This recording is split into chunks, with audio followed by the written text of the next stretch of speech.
आभार की शक्ति।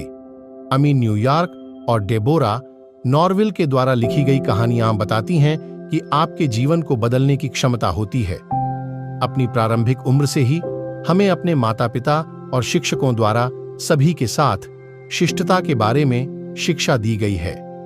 जब आप किसी से कुछ मांगते हैं तो हमेशा कृपया बोलें, कभी भी न भूलें कि जब कोई अन्य व्यक्ति आपके लिए कुछ करता है तो धन्यवाद कहें। इस तरह से यह दुनिया एक बेहतर स्थान बन सकती है, लेकिन धन्यवाद कहने और वास्तव में आभारी होने के बीच एक अंतर होता है। शिष्टता भविष्य में समाज को बेहतर बनाने में सहायक होती है, लेकिन आभारी होना आपको एक बेहतर व्यक्ति बनाता है और आपको एक खुशहाल जीवन जीने में मदद करता है। यदि आप नकारात्मक घटनाओं पर ध्यान केंद्रित करते हैं तो आप हमेशा आध्यात्मिक रूप से असंतुष्ट रहेंगे, लेकिन इस सारांश में दी गई कहानियां साबित करती हैं कि आभारी होने की आदत में शक्ति होती है जो एक व्यक्ति के जीवन को बदल सकती है। आर्थिक कठिनाइयों से सामना करने से इस कहानी में आभार की आदत ने जो लोगों को जीवन के खतरनाक रोगों के साथ लड़ने में मदद की है वह बहुत ही महत्वपूर्ण है। सबसे अहम बात यह है कि वे अब खुशहाल और मजबूत हैं, क्योंकि उन्होंने सीख लिया है कि वे जो कुछ भी प्राप्त कर चुके हैं उसकी कदर करें। उम्र के निशानों की खूबसूरती। कॉनी 40 वर्षीय थी जब वह पहली बार एक एस्थेटिशियन के पास गई। एस्थेटिशियन किसी भी त्वचा संबंधित स्थिति का इलाज करता है। सच कहा जाए तो कॉनी की एस्थेटिशियन के पास जाने का कोई विशेष मतलब नहीं था, लेकिन उसके पास इस क्लिनिक के लिए एक गिफ्ट कार्ड था और अगर वह इसे नहीं इस्तेमाल करती तो यह बर्बाद हो जाता। कॉनी ने अपने हाथों पर के निशानों को एस्थेटिशियन एंड्रिया को दिखाया। एंड्रिया ने कॉनी को 2 बार समझाने की कोशिश की कि ये निशान सिर्फ उम्र के संकेत हैं। एंड्रिया को समझ में आया कि कॉनी क्या कहने की कोशिश कर रही थी। वह जानती थी कि कॉनी अपनी उम्र के निशानों से असंतुष्ट और परेशान थी, इसलिए एंड्रिया ने कॉनी को एक क्रीम दी। लेकिन कॉनी को बिल्कुल भी परेशानी नहीं थी। वह मुस्कुरा रही थी और फिर हंस पड़ी। वह इतनी खुश थी कि उसने एंड्रिया को गले लगा लिया, जिससे एंड्रिया को हैरानी हुई। इससे पता चलता है कि कॉनी को अपनी उम्र के निशानों को देखकर बहुत खुशी मिली। एंड्रिया को गले लगाकर कॉनी ने उसे आश्चर्यचकित छोड़ दिया। कॉनी को ऐसा लग रहा था कि सफेद बाल और उम्र के निशान होना असंभव है। वास्तव में कुछ साल पहले कॉनी कैंसर से जूझ रही थी। वह कभी नहीं सोचती थी कि वह उस दिन को देखेगी जब वह खुद को बड़ा होते हुए देख सकेगी। कॉनी ने एंड्रिया को इस बारे में बताया, जो अब समझ गई कि कॉनी क्यों इतनी खुश थी जब वह उम्र के निशानों को देख रही थी। आज 60 वर्षीय कॉनी हर उम्र के निशान का जश्न मनाती है। यह उपहार वह बहुत समय से इंतजार कर रही थी। खुद के लिए नोट। 99 साल की एलिशा अपनी मां से नाराज थी। उसकी मां ने उसे सटीक 9 बजे सोने कहा था। एलिशा का गुस्सा इसलिए नहीं था कि उसका सोने का समय हमेशा 9 बजे होता था, बल्कि वास्तव में उसका गुस्सा उसकी मां के किए कार्य पर था। उसकी मां हर रात उसके सोने के बाद कमरे में जाती थी, लेकिन उस रात एलिशा ने उसे एक कागज पर डूडल करते हुए देखा। एलिशा बहुत गुस्सा थी। उसका गुस्सा इसलिए था क्योंकि आज उसकी मां कागज को बर्बाद कर रही थी, जबकि सिर्फ 1 हफ्ते पहले एलिशा ने अपनी मां से कुछ कागज चित्रित करने के लिए मांगा था।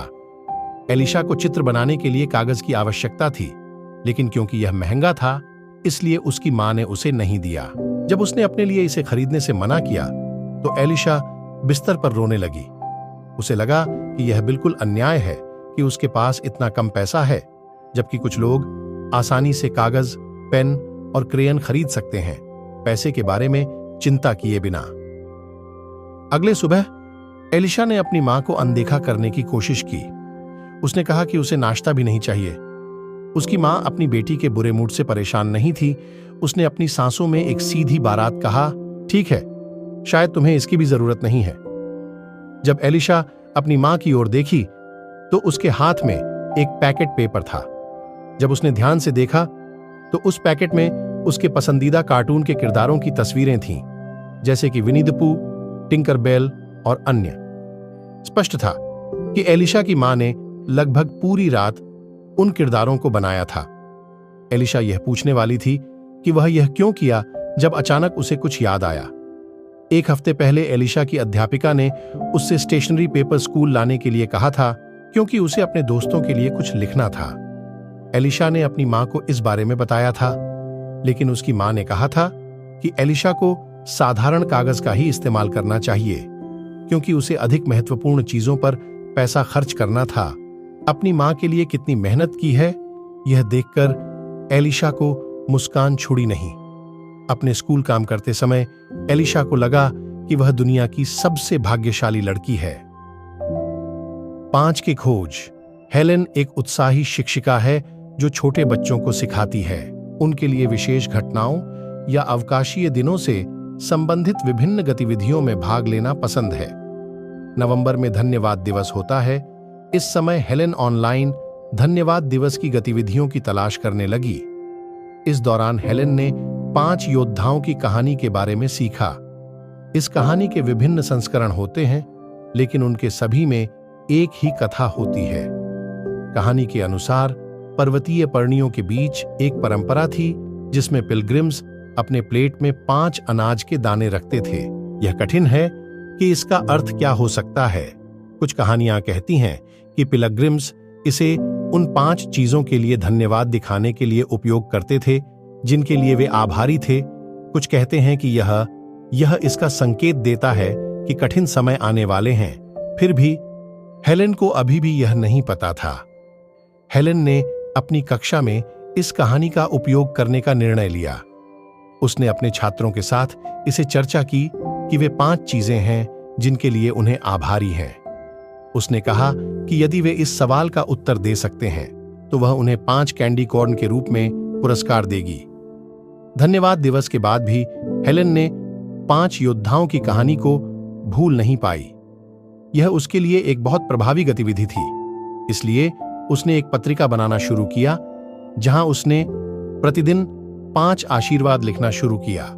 इसे करना हेलेन के लिए काफी आसान था क्योंकि उसने महसूस किया कि उसके पास उस दिन कितना कुछ है जिसके लिए उसे आभारी होना चाहिए। उसने ट्रैफिक में फंसने का सामना नहीं किया। स्कूल के प्रधानाचार्य ने भी उसके अच्छे काम की प्रशंसा की। उसके छात्रों का व्यवहार पूरे दिन अच्छा रहा और घर जाने से पहले उसके सहकर्मी ने उसे कुछ स्वादिष्ट ब्रेड दिया जिससे उसका सिर दर्द कम हो गया। हेलेन को गश्त करने के बाद मिठास बनी, लेकिन कुछ दिनों के बाद उसने कुछ महसूस किया। उसकी सूची में क्यों सिर्फ अपने द्वारा प्राप्त आशीर्वादों पर ध्यान केंद्रित करने के बजाय अगर हेलेन दूसरों के लिए एक आशीर्वाद बनने पर ध्यान केंद्रित करती तो क्या होता। हेलेन ने सूची बनाना जारी रखा, हालांकि इसका सामग्री अब थोड़ी अलग थी। अब हेलेन ने अधिक ध्यान देना शुरू किया कि वह दूसरों के लिए 5 तरीकों से कैसे एक आशीर्वाद बन सकती है। पहले हेलेन ने उस शिक्षक की मदद की जिसके साथ उसने अपने दैनिक कार्य किए थे। दूसरे, हेलेन को एक दिलचस्प वर्कशीट मिली जिसे उसने अन्य शिक्षकों के साथ साझा किया ताकि वे भी इसका उपयोग कर सकें। तीसरे, हेलेन ने एक नए शिक्षक को स्कूल का नक्शा समझाया। चौथा, उसने उस वीकेंड एक चैरिटी खेल के लिए स्वयं सेवकता की। और अंत में हेलेन ने एक शिक्षक को अपने क्रेयंस और रंगों दिए जब उसके खत्म हो गए। हेलेन दूसरों के लिए एक आशीर्वाद बनने में बहुत खुश थी। यह उसे और भी सकारात्मक और सहानुभूति बना दिया। यह उसके दृष्टिकोण को बदल दिया। पहले हेलेन केवल उसे हुई बुराइयों पर ध्यान केंद्रित करती थी, अब वह उसे हुई अच्छी बातों के लिए आभारी महसूस करने लगी। जो और एलिजाबेथ बहुत कठिन समय से गुजर रहे थे। जो ने अपनी नौकरी खो दी थी और उनकी बचत कम हो रही थी। खाने की वस्तुओं को खरीदने में उन्हें कई मुश्किलें हो रही थीं। अनिच्छा से जो, एलिजाबेथ और उनकी छोटी बेटी केली को जो के पिता मैक्स के घर जाना पड़ा। उनके लिए मैक्स के घर जाना एक कठिन लेकिन महत्वपूर्ण निर्णय था। अब उनके पास घर किराए पर लेने के लिए पैसे नहीं थे। मैक्स के मरने के 5 साल बाद उनके घर में कोई नहीं रह रहा था। उस घर की हालत बहुत खराब थी। वह बहुत पुराना था और हर जगह कुछ न कुछ टूटा फूटा था। जब भी बारिश होती तो छत से पानी टपकता था। उसका रंग भी पुराना और फटी हुई थी। इसे देखकर जो और एलिजाबेथ को बहुत दुख हुआ। वे अपनी बेटी के लिए उस घर को थोड़ा बेहतर बनाना चाहते थे, लेकिन उनके पास इसे करने के पैसे नहीं थे। एलिजाबेथ को भी काम करना पड़ रहा था ताकि उनका परिवार जीवित रह सके, लेकिन स्टोर में कैशियर के रूप में काम करना उसके लिए बहुत कठिन हो रहा था। उसे कम सैलरी के लिए अधिक समय काम करना पड़ रहा था। इस्ताना खड़े रहने के कारण उसके पैरों और पीठ में दर्द हो रहा था। एक दिन एक इंटरव्यू के लिए फिर से नाकामयाब होना जो को और भी निराश और उम्मीद से ऊपर कर दिया। जब एलिजाबेथ ने उनका पिछला बगीचा देखा तो वह और भी निराश हो गई। बगीचे की हालत उतनी ही गंदी थी जितनी घर की थी। इसे देखकर वह और भी दुखी हो गई। उसे पता था कि वे अपनी सबसे अच्छी कोशिश कर रहे थे, लेकिन वह केली को ऐसे गंदे स्थान में नहीं रखना चाहती थी। उस स्थान का एकमात्र अच्छा पक्ष यह था कि उसका बगीचा बहुत बड़ा था जहां केली खेल सकती थी। एलिजाबेथ अपनी बेटी केली को खुशी खुशी हरे भरे फूल इकट्ठा करते हुए देख रही थी। केली ने उन्हें अपनी मां को दे दिए। केली ने कहा कि उसे उनका नया घर बहुत पसंद आया। वहां एक सेब का पेड़ भी था जिसमें स्वादिष्ट सेब थे। केली ने उस पेड़ पर उसके बच्चों के साथ एक पंछी भी देखा। उसे वहां सब कुछ पसंद आया क्योंकि वहां तितलियां भी उड़ रही थीं। केली पिछा रही थी और वह फूलों की खुशबू को महसूस कर सकती थी। केली को अपने दादा के घर का इतना पसंद आया कि उसे लगा कि यह पूरी दुनिया का सबसे अच्छा स्थान है। एलिजाबेथ को यह देखकर चौंक गई, जब तक कि उसकी बेटी ने उसे इस बात का ध्यान नहीं दिलाया कि उस घर में मौजूद अच्छी चीजों का। एलिजाबेथ को यह महसूस हुआ कि भले ही उन्हें उस घर को ठीक करने की जरूरत थी, लेकिन यह फिर भी एक अच्छा स्थान रहने के लिए था। इसके अलावा सबसे महत्वपूर्ण यह था कि वे सभी साथ में थे और सुरक्षित थे। एलिजाबेथ आगे बढ़ गई और केली ने जो कुछ भी किया उसने उसे यह महसूस कराया कि उन्हें उनके पास जो कुछ भी था कदर करनी चाहिए और आभारी होना चाहिए। खुश होना ही काफी है। काथलीन फेसबुक पर स्क्रॉल कर रही थी जब उसकी नजर उसके एक दोस्त के एक पोस्ट पर पड़ी। उसका दोस्त उस समय यूरोप में छुट्टियों मना रहा था और बहुत खुश दिख रहा था। थोड़ी देर बाद काथलीन ने अपने पड़ोसी को एक नए टीवी की डिलीवरी करते हुए देखा। जब उनके बच्चे घर आए तो वे खुशी से काथलीन को उनकी नई गेमिंग सिस्टम के बारे में बताते रहे जो उनके दोस्तों के पास भी थी। काथलीन को बहुत दुखी और उदास महसूस हो रहा था, लेकिन उसके अलावा और क्या कर सकती थी। ऐसा लग रहा था कि सबके पास बहुत पैसा है, केवल उसके पास नहीं। काथलीन और उसके परिवार को अक्सर अपने दोस्तों और उनके परिवार से कपड़े खरीदने पड़ते थे। उनके घर में की जाने वाली आवश्यक चीजें भी पुरानी थीं और उन्होंने उन्हें सभी दुकान से खरीदी थी। वे बहुत कम बाहर खाते थे। काथलीन एक अच्छी रसोइया थी और खाना पकाने में आनंद लेती थी, लेकिन उसे चाहिए था कि थोड़ा अतिरिक्त पैसा होता ताकि वे कभी-कभी रेस्तरां जा सकते। उस रात काथलीन की बायां नजर आई। कैथलीन इतनी चिड़चिड़ा गई थी कि उसने अपनी सारी फ्रस्ट्रेशन को अपनी सांस पर निकाल दिया। कैथलीन चाहती थी कि वह जो चाहे वह पैसे खर्च कर सके, लेकिन वह नहीं कर सकती थी। यह बहुत ही फ्रस्ट्रेटिंग और उसे गुस्सा आ रहा था। उसकी सांस ने उसकी भावनाओं को समझा। उन्होंने कहा कि इससे आसान है जो कुछ आपके पास नहीं है, परंतु यदि आप अपने आप को दूसरों से तुलना करते रहेंगे तो आप कुछ भी नहीं पाएंगे, सिर्फ दुख ही पाएंगे। उन्होंने कहा कि कैथलीन और उसके पति जेम्स एक अच्छा जोड़ा था। वे हमेशा एक दूसरे के लिए समय निकालते थे और 20 वर्ष के विवाह जीवन के बाद भी उनके संबंध को प्राथमिकता देते थे। आजकल ऐसा समर्पण जोड़ों के बीच अत्यधिक दुर्लभ है। कैथलीन ने विचार किया कि वह और जेम्स हाल ही में साथ में किए गए कार्यक्रमों के बारे में जोड़े थे। वे हाइकिंग पर गए थे और कुछ दिन पहले उन्होंने पिकनिक किया था। वे साथ में बाइक चलाए थे। ऐसा बंधन हर किसी के पास नहीं होता है। अपनी सास से यह सब सुनकर कैथलीन के चेहरे पर एक प्यारा मुस्कान आई। कैथलीन के चेहरे पर एक मुस्कान आई। हाँ, उनके पास यूरोप जाने के पैसे नहीं थे और वे कभी-कभी अपने घर के लिए नए इलेक्ट्रॉनिक्स और गैजेट खरीदने के लिए पर्याप्त पैसे नहीं थे, लेकिन फिर भी कैथलीन और उनका परिवार एक दूसरे को पाकर अत्यधिक खुश थे। मेरे खुले दिल देना एक प्लास्टिक सर्जन के साथ बात कर रही थी जब सर्जन को कुछ अजीब लगा। दीना के कंधे पर एक दाग की तरह कुछ था। दीना ने सर्जन को बताया कि यह चिन्ह उसके नाभि तक है। यह चिन्ह दीना की बचपन में हुई खुले दिल की सर्जरी का नतीजा था। सर्जन ने इसे देखा और दीना से पूछा कि क्या वह इसे हटाना चाहती है। दीना को इसे हटाने की सलाह सुनकर आश्चर्य हुआ, लेकिन वह सीधे सीधे इसे इनकार कर दिया। उसे यह चिन्ह बहुत पसंद था। जब दीना बचपन में थी तो उसे खुले दिल की सर्जरी करवानी पड़ी थी। जन्म के बाद उसकी कई समस्याएं थीं। सबसे पहले तो 6 महीने के बाद भी उसका वजन केवल 6 पाउंड ही था। उसकी मां को उसे ड्रॉपर के साथ पानी पिलाना पड़ता था। बचपन में दीना को बहुत कम हिलने की भी क्षमता थी। वह नहीं घुटने भी पा सकती थी। अगर वह घुटने चलती तो वह अपनी छाती को और अधिक चोट पहुंचा सकती थी। दुर्भाग्य से ऐसी गंभीर ऑपरेशनों से बच निकलने के बाद भी उन पर एक बोझ बना रहता है। एक खुशहाल जीवन जीने की दबाव क्या है। जब दीना का जन्मदिन होता है तो वह अपने उद्देश्य के बारे में सोचती है।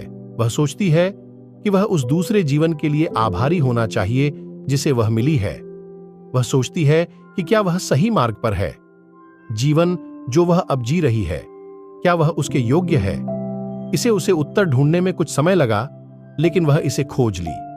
अब दीना का जीवन में लक्ष्य उन लोगों की मदद करना है जिनका दिल टूटा है। यह सुनने में अजीब लग सकता है, लेकिन यह सच है। दीना कोशिश करती है कि उनके दिलों में हुई खालियों को या कमियों को उदारता से भर दें। वह उन्हें माफ करती है जिन्होंने उसे चोट पहुंचाई है, क्योंकि हर कोई दूसरा अवसर पाता है। एडिथ शर्मन 50 साल की थी जब उन्होंने एक पत्र लिखा डॉ माइकल डेबेक को, एक प्रसिद्ध सर्जन। एडिथ ने अपने पत्र की शुरुआत अपने परिवार के बारे में करके की। उन्होंने अपने जीवन के बड़े हिस्से को अपने पति की देखभाल में बिताया था, जो 10 साल तक बीमार रहे थे। 3 साल पहले उनका पति निधन हो गया था। एडिथ ने अपने पति और 3 बच्चों की देखरेख के लिए अकेले में सबसे अच्छा करने की कोशिश की थी। एक छात्रवृत्ति की वजह से उनके दोनों बेटे कॉलेज जा सके। उन्होंने गर्व किया कि उन्होंने अपने परिवार को साथ रखा, लेकिन अब एडिथ अपने खुद के रोग से जूझ रही थी। उनके दिल के एक महत्वपूर्ण धमनी में एक ब्लॉकेज था, जो हड्डी को निकालने के लिए सर्जरी की आवश्यकता थी। ऐसा ऑपरेशन सामान्य नहीं था। डॉ माइकल डेबेक उनमें से कुछ लोगों में से एक थे जिन्होंने इसे सफलतापूर्वक किया था। एडिथ ने डॉ डेबेक से अपनी सर्जरी करने की अनुमति मांगने के लिए पत्र लिखा। उन्हें पता था कि डॉ डेबेक को शायद रोज ऐसे ही अनुरोध मिलते होंगे, लेकिन एडिथ को कम से कम एक बार डॉक्टर डेबेक से पूछना चाहिए। 1 हफ्ते बाद एडिथ को उनका उत्तर मिला। उन्होंने कहा कि उन्हें पता है कि वहने अपने परिवार के लिए क्या किया है। एडिथ के ऑपरेशन को करना उनके लिए एक मान की बात होगी। उन्होंने कहा कि वह उसकी सर्जरी को मुफ्त में करेंगे। इसके बाद एडिथ ह्यूस्टन गई, जहां डॉ डेबेक रहते थे। उसका ऑपरेशन सफल रहा, जैसा कि उसकी बात की ऑपरेशन भी थी। इसके कारण एडिथ ने 30 साल और जीते। उन 30 सालों में उन्होंने अपने जीवन का कोई भी क्षण बर्बाद नहीं किया। एडिथ अपने समुदाय में अधिक सक्रिय हो गईं। वह नक्सली शहरी पुनर्जीवन आयोग की अध्यक्ष भी बन गईं। उन्होंने अपने समुदाय में महत्वपूर्ण परिवर्तन किए, लोगों के जीवनों को पूरी तरह से बदल दिया। उन्हें उनके काम के लिए नागरिक ऑफ द ईयर अवार्ड भी प्रदान किया गया। एडिथ 82 साल की उम्र में दुनिया को अलविदा कहती है, लेकिन उन्होंने अपने काम में समर्पित रहा। लेकिन यह उनके लिए एक बोझ नहीं था, क्योंकि उन्हें वही पसंद था जो वह कर रही थी।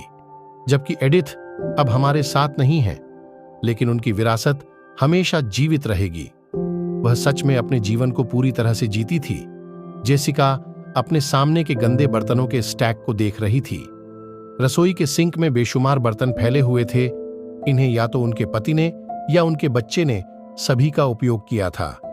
कुछ लोग इसे तनावपूर्ण मान सकते हैं, लेकिन जेसिका को गंदे बर्तन देखना पसंद था। गलतफहमी न करें, जेसिका को गंदे बर्तन भरे सिंक को देखकर नफरत होती थी। यह सबसे थकाऊ काम था। स्क्रीन पर उसने अपने पेट में तैरते हुए 2 छोटे शिशुओं को देखा। जेसिका की आंखों में आंसू आ गए। उसे जुड़वा संतानों की वरदान के रूप में धन्यवाद था। हालांकि एक समस्या थी।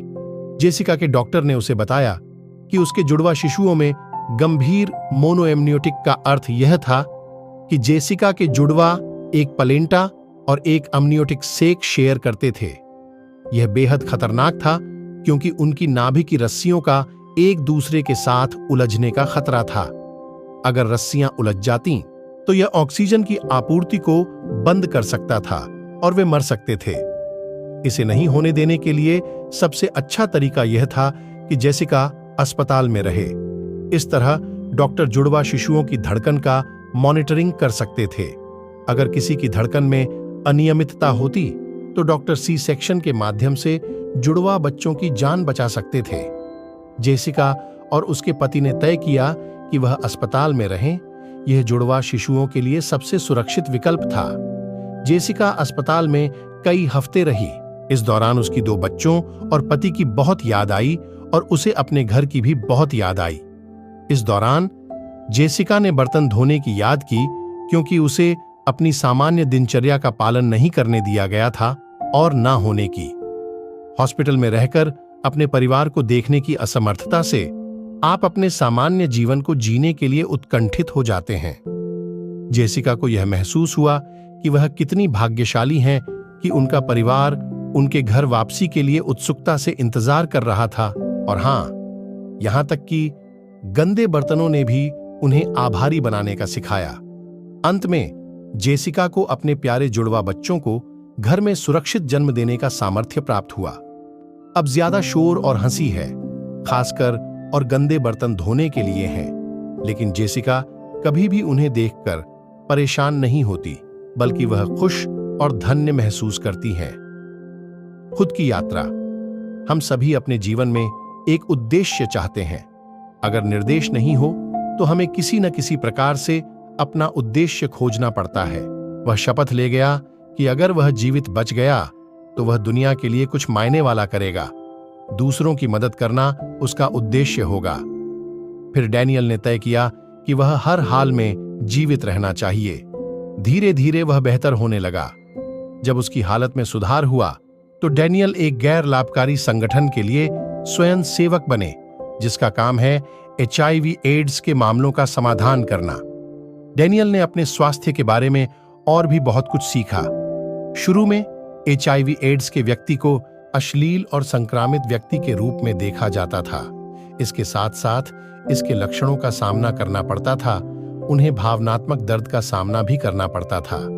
धीरे धीरे डैनियल ने अपने आप को स्वीकार कर लिया, क्योंकि उसे यह बीमारी के कारण घृणा या नफरत का पात्र नहीं माना जाता था। उसे उस प्रेम और देखभाल का हक था जो अन्य लोग उसे दे रहे थे। ये सिखाए गए सबक उन्होंने HIV एड्स से प्रभावित लोगों को भी सिखाए। डैनियल ने खुद को पूरी तरह से HIV एड्स के क्षेत्र में लीपा डाल दिया। वह एक टेस्टर बन गए। इसको मुझसे समझा दिया जाए कि वह अपने अनुभवों को साझा करते समय ध्यान से सुनना चाहता हूं। डैनियल एक परामर्शक और देखभाल विशेषज्ञ हैं, जिन्होंने अपने काम के लिए कई पुरस्कार प्राप्त किए हैं। लेकिन इन सभी पुरस्कारों का महत्व उन्हें उस खुशी और संतोष से कम है जो इस बीमारी से जूझ रहे लोगों की मदद करके मिलता है। समापन। आपने अलग अलग लोगों के जीवन में उत्पन्न विभिन्न चुनौतियों के बारे में सीखा है। जब कठिन परिस्थितियों से गुजरना हो तो अकेलापन महसूस करना स्वाभाविक है, लेकिन ध्यान दें कि कई लोग इन्हीं समान समस्याओं का सामना करते हैं और उन्होंने इन्हें पार किया है। ये लोग सिर्फ साहस दिखाकर ही सफलता नहीं हासिल किया है, बल्कि उन्होंने अपनी समस्याओं और चुनौतियों का सामना एक विभिन्न दृष्टिकोण से किया है, जो उन्हें सहायक साबित हुआ है। कुछ लोग किसी चीज को समस्या के रूप में देखते हैं, लेकिन दूसरे उसे आभारी होने का एक अवसर मानते हैं। उसने निरंतर लगातार 5 बार दिन में दूसरों के लिए आशीर्वाद बनने का प्रयास किया। उसे लगता था कि यह अभ्यास उसे और अधिक सकारात्मक और खुशहाल बनाता है। सबसे महत्वपूर्ण बात यह थी कि यह उसे अन्य लोगों के साथ सकारात्मकता फैलाने में भी मदद करता था। अपने दृष्टिकोण को बदलकर आपका चरित्र सुधरता है और यह आपको चुनौतियों का सामना करने में भी मदद करता है। जो कुछ आपके पास है उसके लिए आभारी होने से आपको यह महसूस होता है कि आप चीजों को ग्रहण कैसे कर रहे हैं। जो कुछ आपके पास है वह आपसे किसी भी समय हटा सकता है, इसलिए आपको इसे आभारी होने का लक्ष्य बनाना चाहिए, कम से कम 5 चीजों के लिए, चाहे वो कितने भी छोटे क्यों ना हो। ऐसा करके आप देखेंगे कि यह सरल अभ्यास आपके जीवन को बदलने की शक्ति रखता है। यदि आपको हमारी बुक समरी अच्छी लगती है तो हमारे चैनल को सब्सक्राइब करें। धन्यवाद।